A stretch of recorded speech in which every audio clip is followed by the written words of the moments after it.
have the direction that we have, and this is it. All of it. We have to be able to stay with the trouble. Stay with it. Like, it's really hard and it's really complicated and complex, what we're living in, the world, and to be human.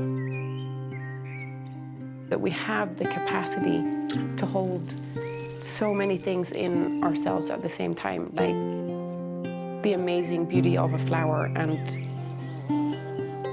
the knowledge that cities are created out of destroyed mountains and the sound of a bubbling brook.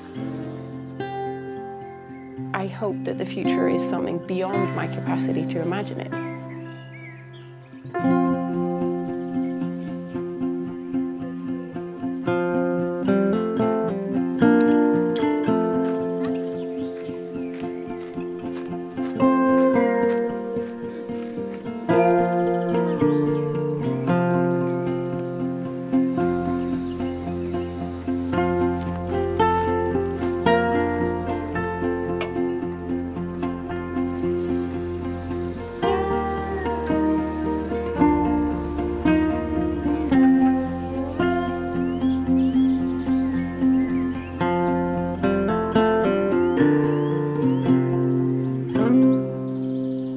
Maybe can you begin by just giving a little bit of a background, like you're from Ireland, like where, how was your upbringing? Like, I know that's a very broad question, all of it, but just like a little bit of a flavor of where you're from and like. Yeah, I come from Ireland, or I was born in Ireland, in a Camphill community, which is anthroposophically inspired community where, or like a village, we called it a village actually, where families live together with people with special needs. And it's quite self-sufficient. So we had a biodynamic farm and biodynamic garden, and there was a weavery and a store, and it was an incredibly protected environment. It was kind of similar to this, like small paths and trees, and it was right by the sea. So I grew up in a little oasis in Ireland, I would say. My parents and everyone else who worked there worked voluntarily.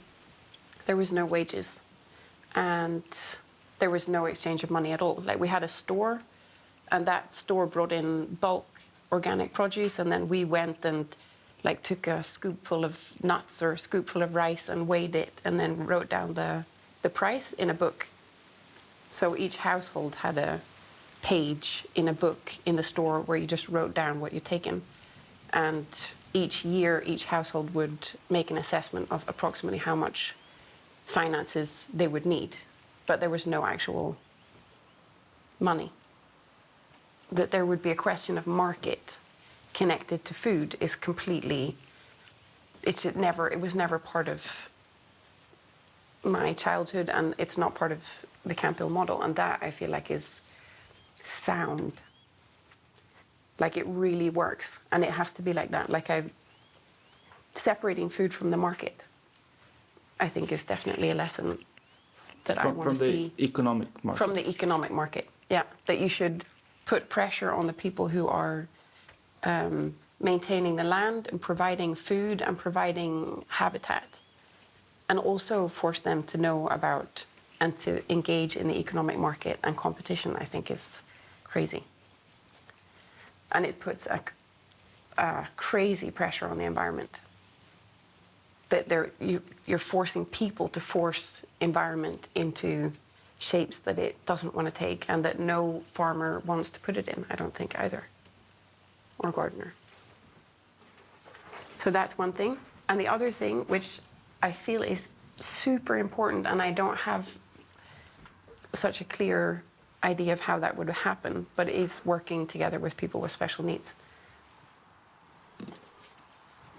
Like, I have also realized that to grow up side by side with people who have a completely different way of seeing reality, communicating, like maybe without speech, ability physically to walk or not to walk, and without anyone telling me that they were less or different or not normal has also been an unbelievable gift.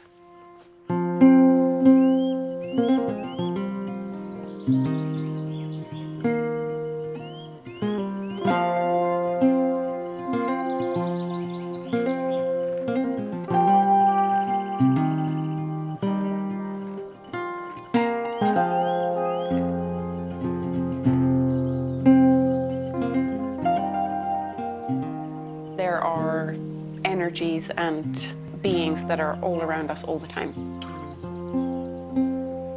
That was an alive idea in the community that I grew up in. That spaces were, like for me it was so alive. It's also actually quite alive in Irish culture. That there are beings that are connected to certain trees and certain spaces. To have that as such a uncriticized reality is very nice. It very quickly changes relationship to the environment that you're in.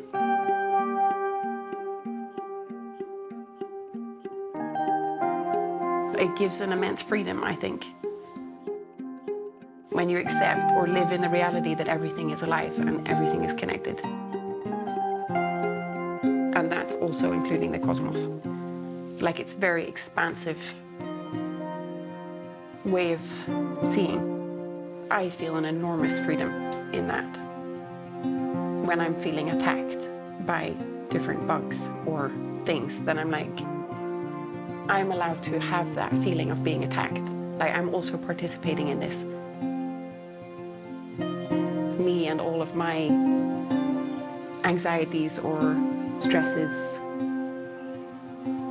And we are in a relationship. If I allow those things to be, then suddenly I see, like, I'm released from that perspective of like tight and controlling.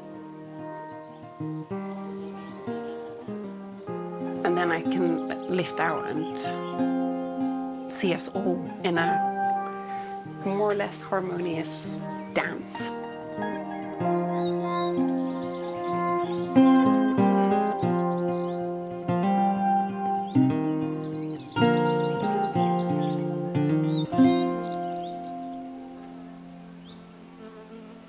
Förädlad is the name of the garden project, and it's an CSA Ekonomisk Förening.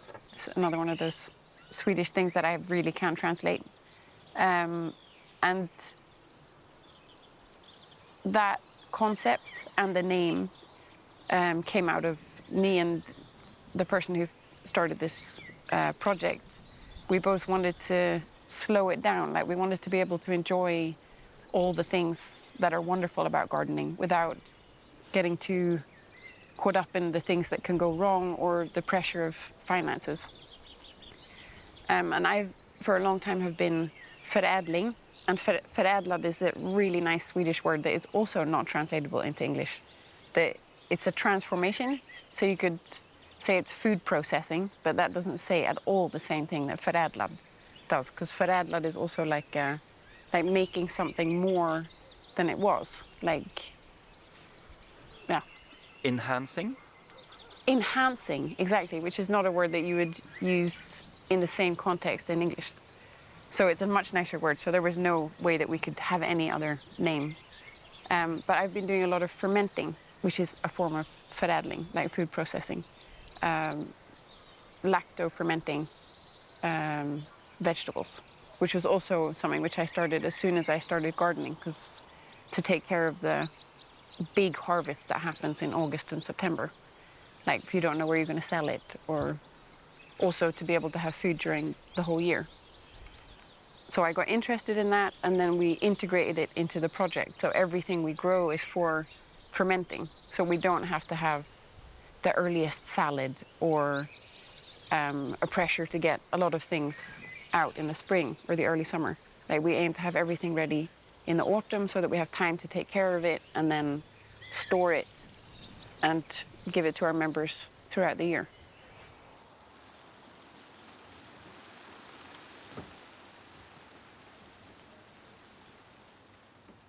When people ask me what I do, and I say I make films, and they say, oh, can you make a living doing that? So that's like kind of the most boring question and the most common question that I ever get. But let me just be boring enough to ask that to you, because you run this Förädlad, which, I mean, from a, let's say, a bank's point of view, who were to give you financing or something, it would seem like a terrible idea. Like this is just doesn't scale up, and it doesn't. So, but do you make your living from that, and how does that work? Yeah. I have a very good life. Like, I live in a dream. I mean, this is where I hang out every day. And I eat well, I have a good social life, I have somewhere to live. I live with the fermenting kitchen. We get on well most of the time. And I also am a teacher.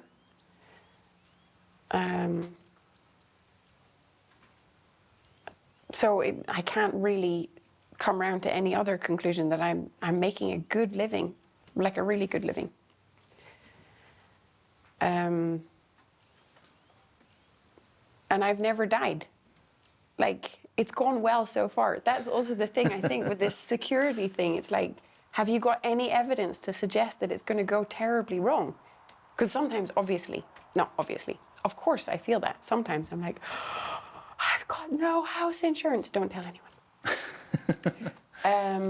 But I have no evidence from a scientific perspective to tell me that that's not working out, because it has worked out very well so far.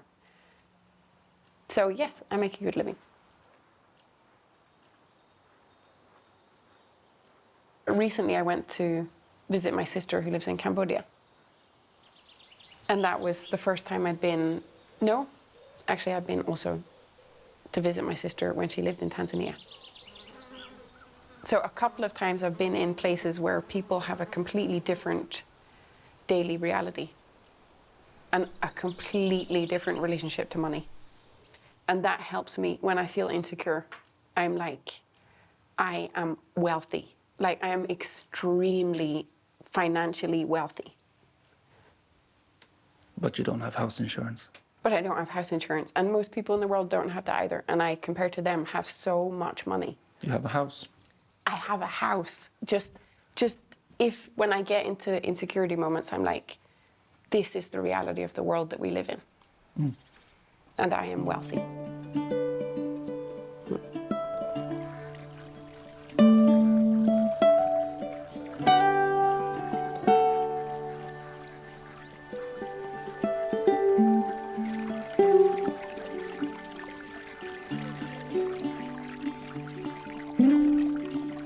Can you tell me what you're doing? Maybe enlighten an uninitiated? I am stirring preparation 501, which is the silica preparation, which is made from quartz stone, very, very finely ground. And it's a leaf spray. So it's only sprayed towards the ripening of whatever it is, the fruition. So for a cabbage, the fruition is when it forms a head, for example. Whereas for a chili, it's when it forms when the fruit is ripening. And I've recently discovered that this place in the garden is very nice. Surrounded by echinacea and everything else. I'm also sitting in the middle of a geometric form. I feel like that helps.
What is regenerative agriculture? That's like a word now. But what is it when you explain it? Regenerative agriculture is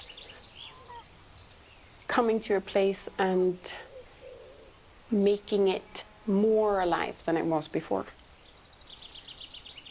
And I think often you use regenerative agriculture in connection to old land that has been in agriculture, which has been, what is that word? Degraded. Degraded. Yeah. And regenerative agriculture, I would connect very much with biodynamic agriculture, because that is also the main goal, is to every year improve it. Like every year there's more biodiversity, every year there's more life. Yeah, it's making it better. And also I think of it as making it better not only for getting more food, but like we can imagine like an environment which is it's living, it's very loud, there's lots of insects and birds, and then there's also a healthy food being produced there. Zucchini never disappoints. When I compare the food production that I see at the field next to my house and the one that I see in your garden, the striking difference is diversity or lack thereof. What role does crop diversity play, or what role should crop diversity play in food production? I think that crop diversity is absolutely fundamental to regenerative agriculture and to the future of a stable food production.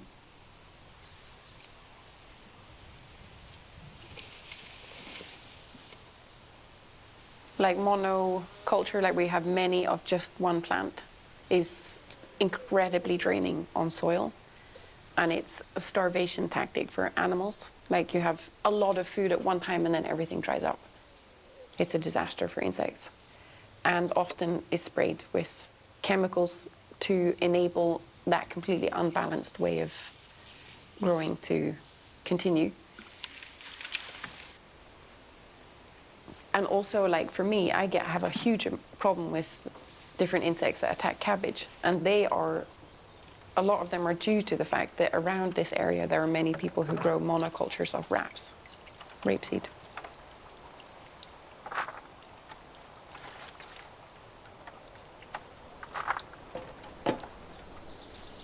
There's absolutely no question, of course, we need a huge diversity of crops.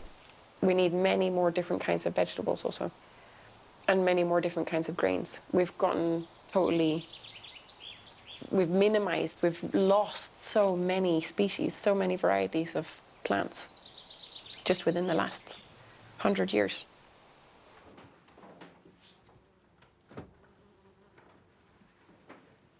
It's like there's never enough diversity. That's my feeling. Like even in my garden, where it looks very diverse compared to a rape field. God, it sounds very bad when I say that in English, but that's what it's called. Is that the proper name for it? Just an old field of rape. It's an old field of soil rape. Yeah, exactly. I think I know that there is no future for the large-scale industrial farming model. And we all know it, even though we're still forging on, like, through the Amazon, and because we've already destroyed all of Europe, mostly. No, that was dramatic. Destroyed Europe. No, we haven't destroyed Europe. But we've done a lot of deforesting and degradation already. And now we're helping those things continue in parts of the world that we don't see. And that's a dark, dark future. And it's completely unnecessary. That is bewildering and very disheartening often, I think. When it's so clear to everyone, I feel like it must be clear to everyone now that this is very bad. Yeah. So yes and no. Like I don't see the exact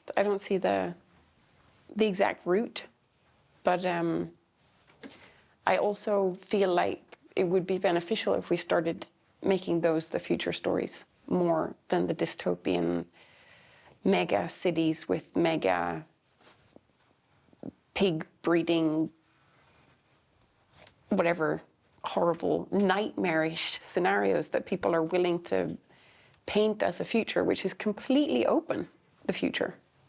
I find that bewildering.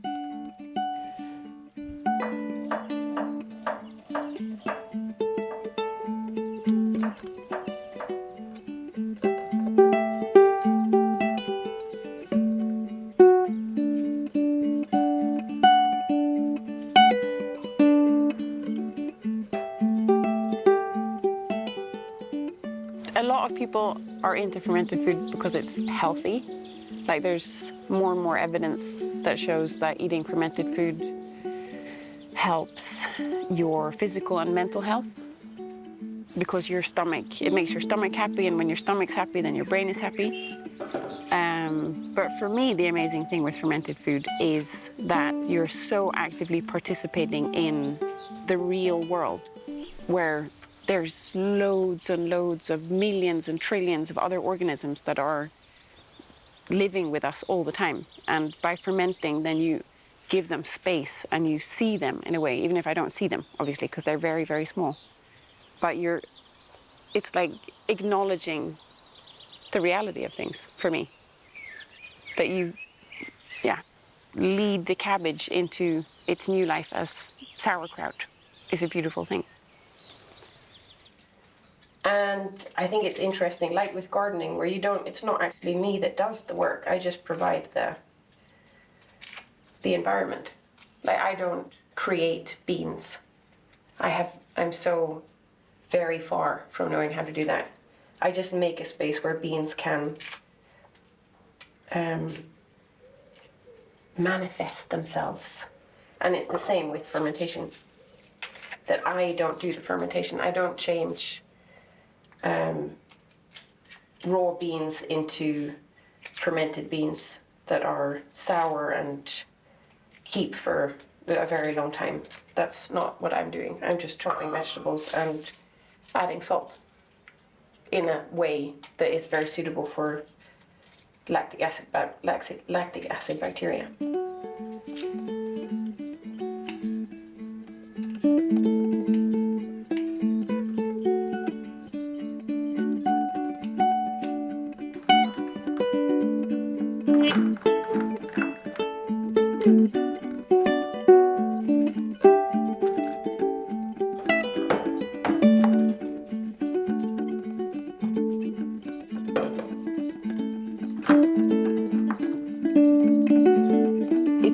A part of the natural world which humans in the recent past have been incredibly afraid of, even though we're always surrounded by bacteria and mushrooms and viruses and everything. But we've become obsessively afraid of it. And fermentation is a very quick way to move away from that fear. Like you leave food on surfaces at room temperature for days or weeks or even months, and then you eat it without heating it or doing anything else. It's completely different. And now I've started making cheese, and that actually was pushing my boundaries. I made cheese, and I made this shelf because I have a friend who's a cheesemaker in Ireland, Vincenzo. And then they went moldy, I mean, really, really moldy. Like there was colors. First there was white and a bit of green, but there was also black and there was pink. And I sent a picture to him. I was like, no, it's too far. And he's like, no, just cut off the outside. It's probably delicious. And I almost didn't. I almost was like, I've reached my limit. But it was amazing. It was totally delicious. But yeah, what was I trying to say? I can't remember. Got lost in the cheese.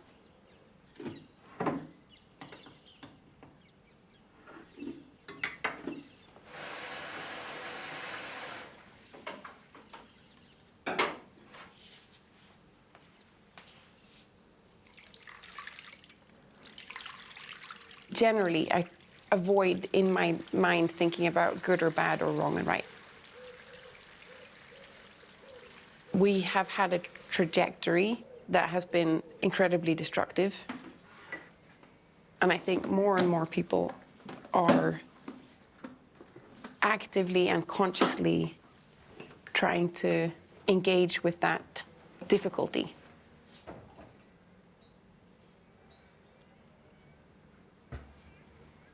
I hope that the future is something beyond my capacity to imagine it. I hope it's beautiful, but I don't want to spend too much time trying to make it before it happens.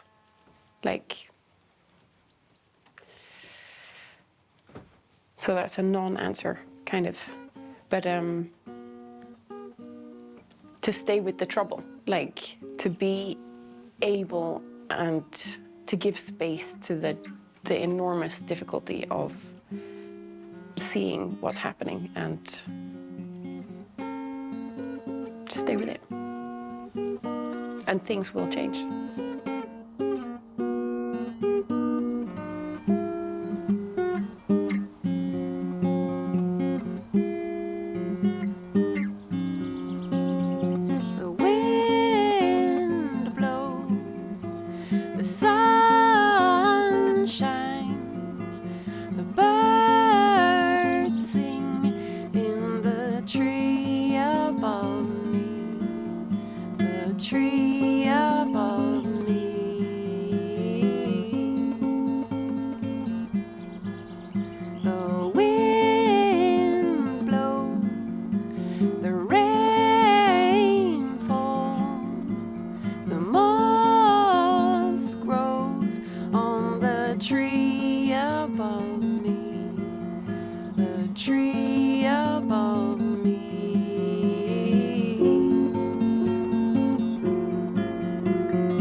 Into the forest.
Thanks for watching. My name is Matthias and I'm the director of the film you just saw. Don't forget to subscribe by clicking the thing right here. When you subscribe, you help the channel reach a little bit further and you help yourself because you get a little notification when new stuff comes out.